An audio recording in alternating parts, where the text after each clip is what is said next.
بسم اللہ الرحمن الرحیم، اللہم صلی علی محمد وعلی آل محمد۔ ویلکم ٹو دا شو۔ صاحبوں، ہماری کوشش یہ ہوتی ہے کہ ہم کمپلیکیٹڈ ٹاپک جو ہیں ان کو آسان بنا کر آپ کے سامنے پیش کریں۔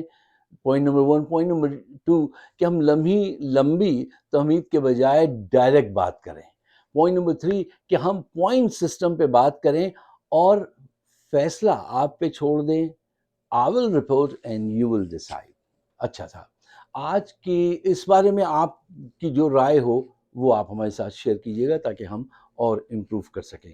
اچھا صاحب، آج کی بہت ساری اہم خبریں ہیں، لیکن میں نے 5 خبریں جو ہیں، 5 پوائنٹس میں آپ کے سامنے رکھتا ہوں۔ ان خبروں سے متعلق اس پہ ہم بات کریں گے اور ایک اور اہم موضوع پہ آپ کی رائے طلب کریں گے کہ پاکستان جن حالات کا شکار ہے اس کا ذمہ دار کون ہے، اور کیا ہم ان حالات سے نکل بھی سکیں گے یا ابھی مزید 50 سال اور لگیں گے؟ اس پہ ذرا تفصیل سے بات کریں گے۔ اچھا، خبر number 1، you may call it point number 1، Asim Munir, Shehbaz Sharif, Hamas, ان کے بہت برے دن شروع ہونے والے ہیں۔ ابھی ڈیٹیل میں جائیں گے۔ پوائنٹ نمبر 2، کشمیر میں کامیابی کے بعد اب جنزی کا انقلاب پاکستان میں کسی وقت بھی شروع ہو سکتا ہے۔ اور خبر نمبر 3، چین نے جاری وہ جو منصوبے جو چل رہے تھے ان کی فائنینسنگ روک دی ہے۔ اس کے کیا اثرات ہوں گے؟ پوائنٹ نمبر 4، کیا ٹرمپ ایک ڈسپیوٹڈ ایکارڈ پہ پاکستان سے دستخط لے لیں گے؟ پوائنٹ نمبر 5، پاکستان معاشی طور سے دلدل میں پھنستا جا رہا ہے۔ حکومت روزانہ 25 ارب روپے کا قرضہ لیتی ہے تو چلتی ہے۔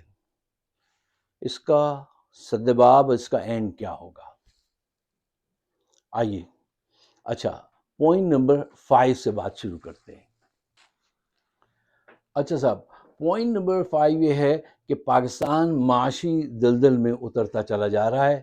شہباز شریف صاحب نے آج ایک میٹنگ میں، جس میں اسحاق ڈار بھی موجود تھے، وہاں پہ کہا کہ ہم پاکستان کی معیشت کو مضبوط بنیادوں پر قائم کرنا چاہتے ہیں، اور غیر ملکی سرمایہ کار جو ہیں وہ اب پاکستان کو بڑی رشک کی نگاہ سے دیکھ رہے ہیں اور ہماری معیشت استحکام حاصل کرتی جا رہی ہے۔ صاحب دیکھیے، جھوٹ سب بولتے ہیں، ہوتا ہے، انسان کی ہے ایسا، انسان جھوٹ بولتا ہے، لیکن اتنا سفید جھوٹ منہ پر بول رہے ہیں یہ صاحب جھوٹ بول رہے ہیں، کیوں؟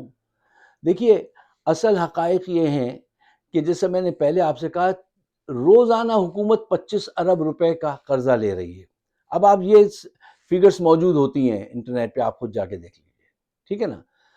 آپ یہ دیکھیے کہ جہاں حکومت قرضوں پہ چل رہی ہے، اب تک تاریخ کے سب سے زیادہ قرضے لے چکے ہیں یہ، اور کوئی غیر ملکی سرمایہ کار یہاں نہیں آ رہا، بلکہ حقیقت یہ ہے کہ جناب 147 سرمایہ کار، جس میں ابھی کل کی بات ہے پروکٹر اینڈ گیمبل، ٹھیک ہے نا، سوزوکی، ٹیلینور، کتنی بڑی بڑی کمپنیز جو ہیں وہ چھوڑ کے چلی گئیں، اور یہ فرما رہے ہیں کہ غیر ملکی سرمایہ کار جو ہے وہ ہمیں رشک کی نگاہ سے دیکھ رہا ہے۔ دیکھیے، میں نے ایک دفعہ پہلے بھی آپ سے کہا تھا کہ سرمایہ کار جب کسی ملک کی طرف جاتے ہیں تو اس کے 2 ریزن ہوتے ہیں، 2 چیزیں وہ چاہتے ہیں۔ پہلی یہ کہ وہاں ان کو پروفٹ ملے جب وہ سرمایہ کاری کریں، دوسری یہ کہ ان کو پروٹیکشن ہو ان کے کیپٹل کو، ان کو کل خدا نخواستہ کوئی ڈسپیوٹ ہو جائے تو عدالت میں جائیں، فیئر ہو جائے۔ وہ یہاں دیکھ رہے ہیں یہ عدالتیں تو قیبہ خانے ہیں، یہ تو بازار ہیں، عدالتیں تھوڑی ہیں۔ وہ یہاں سے اپنا سرمایہ لے کے جا رہے ہیں۔ اچھا دیکھیے، جب سرمایہ دار آتے ہیں کسی بھی ملک میں انویسٹ کرنے تو وہ ایک ایک کر کے آتے ہیں، لیکن جب جاتے ہیں تو سب ایک ساتھ چلے جاتے ہیں۔ جیسے اگر کہیں آپ نے دیکھا ہو بہت سارے برڈز، کبوتر بیٹھے ہیں اور کوئی صاحب وہاں لا کے ایک رائفل کا ایک ذرا وہ چلا دیں نا فائر، تو اس کی آواز سے سب اڑ جاتے ہیں، ایک ساتھ اڑ جاتے ہیں۔ ایسے ہی سرمایہ کار ہیں، 150 کے قریب سرمایہ کار جا چکے ہیں، کوئی نیا سرمایہ کار نہیں آ رہا، اور وزیر اعظم یہ جھوٹ بول رہا ہے پریس کے سامنے. یہ صاحب بہت جھوٹ بولتے ہیں. اچھا، پوائنٹ نمبر 4، کیا ٹرمپ ایک ڈسپیوٹڈ ایکارڈ پر پاکستان سے دستخط لیں گے، کامیاب ہو جائیں گے؟ لیں گے کیا، وہ لے چکے ہیں. یہ جو سبب یہ کر رہے ہیں نا کہ صاحب اس میں یہ نہیں تھا، وہ نہیں تھا، اور ہم نے یہ نہیں دیکھا، یہ سب ڈرامہ بازی ہے ان کی. میں آپ سے بتاتا ہوں. مجھے دیکھیں، لمبی ڈسکشن کو چھوڑ کے ایک پوائنٹ پہ فوکس کیجئے، اس کا جواب دیجئے اور سوچئے. آج ٹرمپ ان سے کہہ دے کہ ٹھیک ہے، انہی نئی شقوں کے ساتھ میں چاہتا ہوں عاصم تم یہاں سائن کرو، شہباز تم، تو کیا یہ اس کو منع کریں گے؟ یہ منع کر سکتے ہیں؟ ان میں اتنی ہمت، جرأت، ذہانت ہے؟ نہیں، یہ منع نہیں کریں گے، یہ دستخط کریں گے. کیوں؟ ان کو نہ غزہ سے کچھ لینا ہے، نہ مسلمانوں کی گرتی لاشوں سے کچھ ان کو ہمدردی ہے، نہ پاکستان سے. انہیں تو اپنا اقتدار 10 سال کے لیے مضبوط کرنا ہے، اور ٹرمپ کے آشیرواد چاہیے. یہ ہر جگہ سائن کریں گے. اچھا، آئیے پوائنٹ نمبر 3، نیوز نمبر 3. چین نے جاری منصوبے جو تھے ان کی فائنینسنگ روک دی. یہ پاکستان کے لیے ایک بہت بڑی سفارتی ناکامی ہے. وہ آپ کا بہت پرانا very close Allai of Pakistan, اس کو یہ کہتے تھے بھائی، یہ دونوں گنجے برادران جا کر ہماری دوستی سمندر سے گہری ہے، پربت سے اونچی ہے. یہ دیکھیے، یہ اس کو نہیں سنبھال سکے. ان کو بیلنس قائم کرنا تھا امریکہ اور چائنا کے درمیان میں، یہ اس میں ٹوٹل ناکام رہے ہیں. آج کی پاکستان کی سفارتکاری کا آپ ایک کارنامہ بتا دیجئے، ہر طرف ناکامی دیکھیے گا. ہم نے صاحبزادہ فاروق صاحب کا بھی دور دیکھا ہے، یہاں نیو یارک میں ہم نے دیکھا ہے. آغا شاہی کا بھی دور دیکھا ہے، وہ بھی آتے تھے، اور ان کے سفارتکار بھی دیکھ رہے ہیں. اچھا صاحب، پوائنٹ نمبر 2 کہ کشمیر میں جو کچھ ہوا وہ پاکستان میں کیوں ایکسپورٹ ہوگا، اس کی وجہ ہے، سادہ سی وجہ ہے اگر آپ سمجھنا چاہیں. دیکھیے، آج جس انداز سے 3 وزیر حکومت کے یوں سر جھکا کے یس یس سر یس سر کر رہے تھے، ان کے سارے مطالبات مان رہے تھے، اس نے ایک پیغام پہنچا دیا ہے پورے پاکستان میں، کے پی میں بھی، پنجاب میں بھی. وہ کیا کہ مسائل اگر حل کرنے، اپنی بات منوانی ہے تو بڑے پیمانے پہ سامنے نکلنا پڑے گا. میں کب سے آپ سے یہ بات کراس کرنے کی کوشش کر رہا ہوں کہ ساتھیوں، صاحبوں، عدلیہ میں جانے سے آپ کا کام نہیں بنے گا. آپ کو سیاسی مسائل سڑکوں پہ ہی حل ہوتے ہیں، عدالتوں میں حل نہیں ہوتے. ساری قوت ہمارے یہ پی ٹی آئی کے جو لیڈرشپ ہے اس نے اس طرف لگائے رکھی. جبکہ مجھ سے ایک دوست ایک دن کہیں گے یار آپ عدالتوں پہ بالکل پروگرام کیوں نہیں کرتے؟ میں نے کہا کیونکہ مجھے علم ہے کہ ساری عدالتوں کی جان جو ہے وہ ایک طوطے میں جس کا نام عاصم منیر ہے. اس نے آپ پہ 300 مقدمات بنوائے ہوئے ہیں. وہ کس لیے؟ انصاف دینے کے لیے. ایک کے بعد وہ دوسرے میں جکڑ لے گا آپ کو. وہاں تو بس ایک چھوٹی سی ٹیم چاہیے تھی جو جائے اور جا کے آ جائے، کیونکہ آپ کو پتا ہے یہاں سے کچھ نہیں ملے گا. اصل کنسنٹریشن جو ہے وہ اسٹریٹ فائٹ پہ ہی کرنی تھی، وہ آپ نے کی نہیں. اچھا، تو یہ اب لوگوں کو احساس ہو گیا ہے کہ یہ ایسے کام نہیں چلے گا، سڑکوں پہ ہی آنا پڑے گا اور بڑی تعداد میں آنا پڑے گا. اچھا صاحب، اب آئیے اس سوال کی طرف جو میں نے آپ سے پوچھا تھا. میں چاہتا ہوں آپ اپنے ویوز شیئر کریں ہمارے ساتھ کہ پاکستان کے یہ حالات سنبھلیں گے یا نہیں، اور کیا مزید 50 اور 70 سال مزید ایسے ہی گزریں گے؟ تو اس کا روٹ کوز کیا ہے؟ یہ جو اتنی بری بری خبریں آپ سن رہے ہیں ہر طرف سے، اس کا اینڈ کچھ تو ہونا چاہیے. اچھا، میرا کہنا یہ ہے، دیکھیے صاحبوں، وہ قومیں ترقی کرتی ہیں جن کے ذہین لوگ قیادت میں ہوں. جن کے ڈفرز قیادت میں آ جائیں وہ قومیں ترقی نہیں کرتی ہیں. آپ کے وہاں جو حکمران طبقہ ہے، انفارچونیٹلی کن ذہن ترین طبقہ جو ہے پاکستان کا وہ اشرافیہ کا طبقہ ہے، اور یہ اقتدار میں آنے والوں کا، اس میں جرنیل بھی ہیں، یہ پولیٹیشین بھی ہیں، نون اور یہ پی پی پی، ڈم اور کرپٹ ترین وہ طبقہ ہے جو ایک مائنس کر لیجیے اس میں ایک لیاقت علی خان کو اور ایک اس کو عمران خان کو، اس کے علاوہ سب کرپٹ. یہ لوگ فائدہ نہیں پہنچاتے ہیں، فائدہ سوسائٹی کو وہ پہنچاتے ہیں. ہر سوسائٹی کے جو جینیس، جو آرکیٹیکٹ ہوتے ہیں کسی بھی سوسائٹی کے، وہ ایسے لوگ ہوتے ہیں جن کا دماغ ہوتا ہے، وہ سوچ سکتے ہیں، جن کا دل میں پیار ہوتا ہے، جن کی روح میں اپنی دھرتی سے وفاداری ہوتی ہے.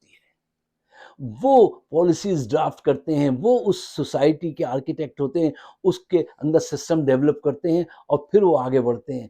آپ کے پاس یہ جو حکمرانی کرنے والے لوگ ہیں، یہ ان کا کوئی کردار نہیں. اگر یہی سوچ، یہی طبقہ، یہی فیملیز آپ پہ برسر اقتدار رہیں تو آپ 100 سال اور گزار لیجیے، حالات ایسے ہی بدلیں گے، کبھی ایسے کبھی ویسے.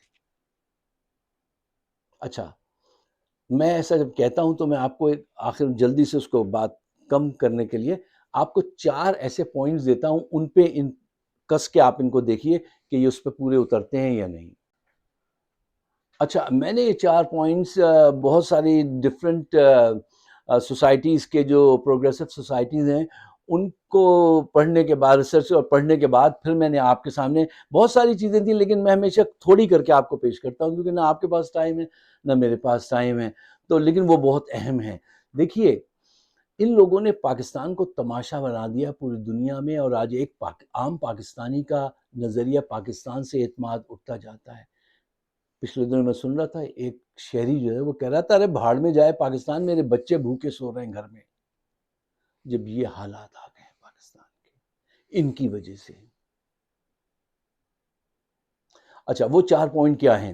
دیکھیے، یہ نااہل لوگوں کے یہ 4 پوائنٹس ہیں. یہ اس اشرافیہ حکمران طبقہ، آپ جو elite class, what ever you call them. Number 1، یہ کرپشن کو گورننس سمجھتے ہیں. پوائنٹ نمبر 2، یہ پروپیگنڈے کو پالیسی سمجھتے ہیں. جیسے یہ مریم کراتی اپنے بل بورڈ لگا رہے ہیں، یہ پالیسی سمجھ رہی ہے اس کو، پروپیگنڈے کو. عاصم منیر وہ ہائر کر رہے ہیں یہاں پہ لوگوں کو اور پیسے کھلا رہے ہیں، ٹھیک ہے نا. یہ اس کو پروپیگنڈے کرنے کو پالیسی سمجھ رہے ہیں، انہوں نے بڑی پالیسی بنائی ملک کے لیے. پوائنٹ نمبر 3، یہ ظلم کو قانون سمجھتے ہیں، ظلم کو یہ قانون سمجھتے ہیں. پوائنٹ نمبر 4، یہ میرٹ کو اور کریکٹر کو کوئی اہمیت نہیں دیتے. اچھا، یہاں پہ اقبال کا ایک شعر یاد آ گیا، بڑی گہرائی ان کی ایسی باتیں تھیں کہ ان کو ذرا سوچئے گا آپ، پہروں گھنٹوں سوچئے گا. انہوں نے کہا تھا کہ جمہوریت ایک طرز حکومت ہے کہ جس میں بندوں کو گنا کرتے ہیں، تولا نہیں کرتے. ان کا اشارہ اسی طرف تھا کہ کیریکٹر جو ہے، دیکھو سب کچھ اس میں ہے. ایک پڑھا لکھا آدمی ہو، اس کے پاس اچھا دماغ ہو، اس کا کیریکٹر ہو، کیریکٹر کو ضرور پیش نظر رکھو. آپ کے پاس یہ کس کردار کے لوگ ہیں؟ دیکھیے، کن ذہن لوگ اعلیٰ عہدوں پہ فائز ہیں. اچھا، اور یہ چاہے جتنا بھی بڑا نقصان پہنچا دیں، عاصم منیر کو پرواہ تھوڑی ہے. کیا عاصم منیر کو خبر نہیں ہے کہ یہ شہباز شریف نے کتنے اربوں روپے کمائے ہیں اور ان کے بھائی نے؟ انہوں نے پوری دنیا میں کیسے کیسے جائیدادیں بنائی ہیں، کیا ان کو خبر نہیں ہے؟ محسن نقوی کی کیا اہلیت ہے، ہر جگہ اس کا ساتھ ہے. رشتہ داری ہے اس لیے، کیا یہ میرٹ ہے؟ یہ اچھے کردار کی نشانی ہے. اب میں لوگوں کے کردار وردار کو تو میں نہیں ڈسکس کرتا ہوں کبھی بھی، وہ جانے اللہ جانے، ٹھیک ہے نا. یہ ان کا اپنا دیکھ لیجئے، یہ شادی پسند انسان جس کی بیوی نظر آئی، اس کو شہباز شریف کو، اس کو کہتا ہے طلاق دو، میں اس سے شادی کروں گا. اس کردار کے یہ لوگ ہیں، اس قماش کے. یہ ہمارے بوڑھے صاحب عاصم منیر، وہ ایک لڑکا روز ان کو کہتا ہے، کیا کہتا ہے، رشک چمن وہ ان کے وہ لو افیئرس وہ قائم کرتا ہے ان کے ساتھ خاتون کے، اور وہ یہ باتیں میں چھوڑ دیجیے ان باتوں کو. ان کے کردار کو دیکھیے، ان کی ذہانت کو چیک کیجئے، ان کی وطن سے محبت کو چیک کیجئے، کیا یہ اس کرائیٹیریا پہ پوری اترتے ہیں؟ اور یہ 4 پوائنٹس جو میں نے بتائے ہیں، ان کو بھی آپ ان کے ساتھ اس کی روشنی میں بھی ان کے نیگیٹو بنا کے بھی دیکھیے تو آپ کو جواب مل جائے گا. اگر یہی سوچ، یہی فیملیز، یہی گھرانے، یہی پاکستان میں رہے اقتدار میں، تو 100 سال بھی چلاتے رہیے آپ، ملک کیسے ہی چلے گا؟ وہ بالٹی جس میں 100 چھید ہوں، اس میں پانی بھر کے لے کے جا کے کتنی دور تک جائیں گے آپ؟ پانی نکل جائے گا۔ ایک آدمی ملا ہے لیاقت علی خان کے بعد سے آج تک، صرف ایک آدمی، ایماندار آدمی۔ آپ کہیں گے پھر عمران خان کو لے آئے، ہاں میں مجبور ہوں، میں ملک کو ڈوبنے تھوڑے دوں گا، جو مجھے سہارا ملے گا میں اس کو پکڑ لوں گا۔ ایک سہارا ملتا ہے کہ اللہ تعالیٰ ایک ایسا بندہ پیدا کر دیتا ہے جو محبت کرتا ہے وطن سے، دولت سے نہیں۔